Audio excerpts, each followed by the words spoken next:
جب یہ سب سے بڑا جرم ہے تو جو اس جرم کا ارتکاب کرے گا اس مجرم کو مجرم کہا جائے گا. جس طرح قاتل کو قاتل کہنا برا نہیں ہے، چور کو چور کہنا برا نہیں ہے، ریپسٹ کو ریپسٹ کہنا برا نہیں ہے، مشرک کو مشرک کہنا برا نہیں ہے، کافر کو کافر کہنا برا نہیں ہے، کیونکہ یہ اس برائی کے اندر وہ ملوث ہیں، برائی کو برائی کہا جائے گا. جی مسٹر ایکس صاحب. السلام مفتی صاحب. السلام. جی جناب. مفتی صاحب، میں تھوڑا پہلے اپنے بارے میں آپ کو بتا دوں جی. کہ 2018 میں مجھے اسلام کے بارے میں پتہ چلا اکتوبر ہوں. میں. تو ود ان ون ویک میں اتنے کھلے ذہن کا انسان ہوں کہ تھوڑا تھوڑا کلیئر بولیے، مائک کو قریب کر لیجئے. With in one week. With in one week doctor Zakir Naik صاحب سے مجھے پتہ چلا تھا.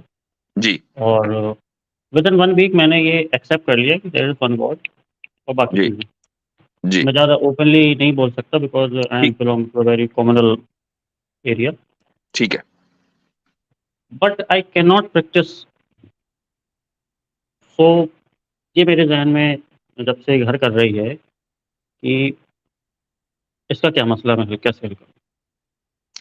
یعنی آپ پریکٹس نہیں کر پا رہے ہیں اپنی ذاتی کچھ ڈاؤٹس ہیں اس کی وجہ سے، یا کمیونل جو مسائل ہیں اس کی وجہ سے آپ پریکٹس نہیں کر پا رہے ہیں؟ Communal. کمیونل ذاتی مسائل کوئی کی وجہ سے. مسائل ذاتی تو میں جب ٹھیک ہے. سے بالکل فکس ہوں کہ دیر از اونلی ون آپ گاڈ. کی آپ کی اپروکسیمیٹلی ایج کیا ہوگی؟ کس ایج گروپ میں ہیں آپ؟ 25. اوکے. تو بھائی دیکھیں، میں یہ سمجھتا ہوں کہ یہ والا مسئلہ جو ہے یہ سب کے ساتھ آتا ہے جو بھی اسلام میں داخل ہوتے ہیں. میں ایک واقعہ آپ کو بھی بتاتا ہوں. چند مہینے پہلے کی بات ہے، شاید اس بات کو یعنی رمضان سے پہلے کی بات ہے. جی ہاں. تو میرے پاس ایک لڑکی کا میسج آیا کہیں سے. اس نے مجھے ای میل وغیرہ کر کے نمبر لیا، واٹس ایپ پر اس نے رابطہ کیا. وہ نو مسلمہ تھی، اور وہ ایسے ہی ایک ایریے سے تھی کہ جہاں پر اس کے گاؤں میں کوئی بھی مسلمان نہیں تھا، اور اس نے اسلام قبول کر لیا. کلمہ پڑھانے والا کوئی نہیں، تو میں نے اس کو کلمہ پڑھایا. اور اس کے بعد اس نے مجھ سے پوچھا کہ اب میں کیا کروں، میں نماز تو بہت دن سے پڑھ رہی ہوں، تو میں کیا کروں، لیکن میں نماز کبھی پڑھ پاتی ہوں کبھی نہیں، اور اگر مجھے کسی نے دیکھ لیا تو مجھے میرے گاؤں والے زندہ نہیں چھوڑیں گے. تو میں نے اس سے کہا، میں نے کہا بھائی دیکھو ایسا ہے کہ رات کو جب سب لوگ سو جائیں اس وقت اپنی قضا کر لو نماز، یا کم سے کم حساب لکھو کہ بھئی جتنی نماز پڑھ سکتی ہو پڑھ لو، لیٹ کے پڑھ سکتی ہو، بیٹھ کے پڑھ سکتی ہو، جس انداز سے پڑھ سکتی ہو وہ کرو. اور جب آدمی کے بس میں کچھ نہ رہے تو پھر ظاہر ہے کہ مسئلہ دوسرا ہو جاتا ہے. تو وہ مجھ سے کہنے لگی کہ آپ مجھے یہ مشورہ کیوں نہیں دے رہے ہیں کہ میں اپنا گھر چھوڑ کر چلی جاؤں. میں نے کہا میں تم کو اس لیے مشورہ نہیں دے رہا ہوں کیونکہ اگر تم گھر چھوڑ کر چلی گئی تو کہاں جاؤ گی؟ میں تو کوئی تم کو جگہ نہیں دے سکتا. تمہارا کوئی جاننے والا ہے؟ دنیا میں ہر طرح کے لوگ ہیں. ہو سکتا ہے کہ تم نے کسی مسلمان کے اوپر اعتماد کر لیا مسلمان سمجھ کر، اور وہ آدمی قابل اعتماد نہ نکلا تو اس نے کہا کہ ہاں آپ کی بات صحیح ہے، لیکن بہرحال وہ کسی کو جانتی تھی. اس نے پھر مجھ سے کہا کہ میں نے اس سے کہا کہ تم ایک کام کرو، تم استخارہ کر لو. میں نے اس کو استخارے کا طریقہ بتایا، اس نے استخارہ کیا. اور اس کی ایک اور فرینڈ تھی، وہ بھی مسلمان ہو گئی تھی، وہ پنجاب سے تھی. تو اس نے اس سے استخارہ کروایا، اور اس نے بہرحال اس استخارے کا نتیجہ نکلا. خواب انہوں نے دیکھا، انہوں نے مجھے بتایا. اس کی تعبیر کلیئر یہ تھی کہ اس ظلمت کدے سے نکلنا ہے، اس تاریک گھر سے نکلنا ہے. اس کے بعد میرا ان سے کوئی رابطہ نہیں ہوا. اور کمال کی بات آپ یہ دیکھیں کہ وہ رابطہ کرنے کے بعد رابطہ ختم ہونے کے بعد میں نے کوئی نمبر سیو نہیں کیا تھا. اتفاق سے میرے پاس ایک صاحب نے، اور یہ میں پبلک ریکارڈ میں اس لیے لانا چاہ رہا ہوں، اگرچہ یہ بہت پرسنل ہے، میں اس لیے لانا چاہ رہا ہوں کہ کہیں وہ میری بات اگر سن رہی ہو تو مجھ سے وہ رابطہ ضرور کرے. مجھ سے ایک صاحب نے رابطہ کیا، کہا کہ بھئی میرا لڑکا ہے، میں چاہتا ہوں کہ میں اپنے لڑکے کی کسی نو مسلمہ سے شادی کروں، تو جی آپ کے پاس کوئی آپ کے علم میں ہے؟ میں نے کہا کہ ہاں انشاءاللہ. لیکن شروع میں اس وقت وہ اپنے گھر میں ذرا ماحول نہیں بنا پائے تھے، اب ان کے گھر میں بھی ماحول بن گیا. لیکن اتفاق یہ ہے کہ اس لڑکی کا رابطہ میرے پاس نہیں ہے. تو اگر اس طرح کے کوئی ہو تو مجھ سے ضرور رابطہ کرے. تو یہ ہے بات. یعنی اگر ایک لڑکی کے اندر اتنی ہمت ہو سکتی ہے کہ وہ اس ظلمت کدے سے اور اس تاریک جگہ سے نکل جائے اسلام پہ عمل کرنے کی خاطر، تو آپ کے لیے بھی پھر یہی حکم ہے، آپ کے لیے ایکسکیوز کم ہے.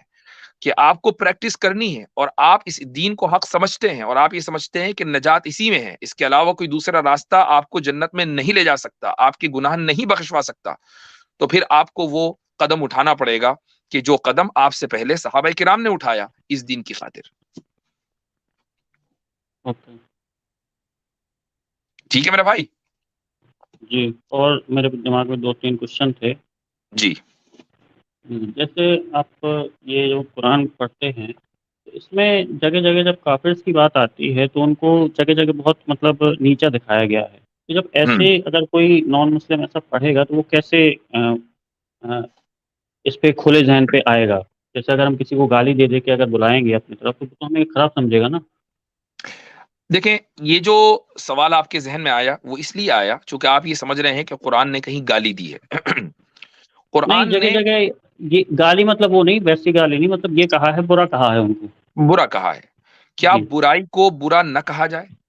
ایک بات یاد رکھیں کہ ان جن کافروں کو، مشرکوں کو کی برائی کی جا رہی ہے، کنڈیمنیشن ان کا کیا جا رہا ہے، وہ بحیثیت انسان کے نہیں کیا جا رہا ہے.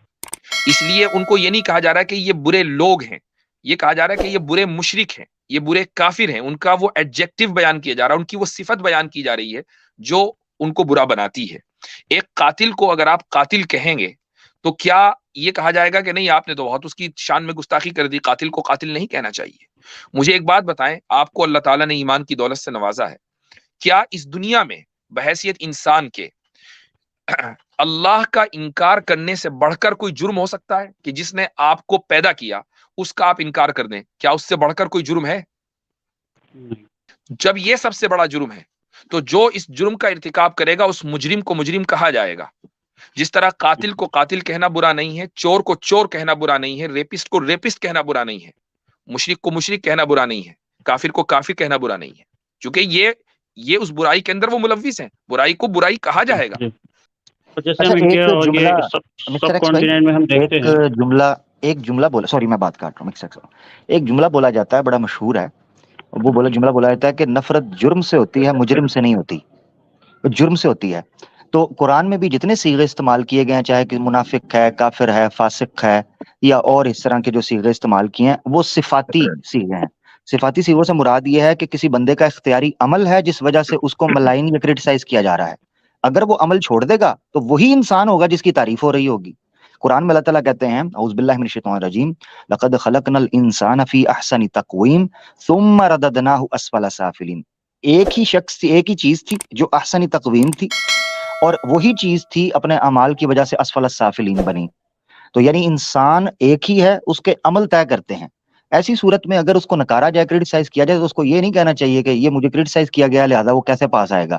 اس طرح تو اسکول کا سارا سلیبس چوپٹ ہو جائے گا اور عدالتوں کا سارا نظام چوپٹ ہو جائے گا، کیونکہ بچوں کو بھی بچپن سے یہی سکھایا جاتا ہے کہ برائی برائی جی ہے، چور برا ہوتا ہے، جھوٹ بولنا برا ہوتا ہے. جی جی ٹھیک. مفتی صاحب، یہ انڈیا اور جو سب کانٹیننٹ میں ہم دیکھتے ہیں کہ شرک، جیسے آپ سب جانتے ہیں ہم کہ سب سے بڑا گناہ ہے. تو موسٹ آف دا مسلم ہی یہ گناہ کر رہے ہیں، وہ درگاہوں پہ جا رہے ہیں، وہ ہاں، گندے تعویذ پہن رہے ہیں. تو آپ شرکیہ ان پہ عمل کیوں نہیں میں کچھ؟ بہت لوگ ملوث ہیں اور لوگ ان کی اصلاح کی کوشش بھی کرتے ہیں، جن کو توفیق ہوتی ہے وہ توبہ نہیں تو کرتے ہیں یہ اور صحیح راستے پر شرک ہے، آتے ہیں. یہ تو شرک ہے نا. ہاں، جو چیز شرک ہے وہ شرک ہے، بالکل. غیر اللہ کو سجدہ کرنا شرک ہے. محض مسلمان نام رکھ لینے سے کوئی مسلمان نہیں ہو جاتا.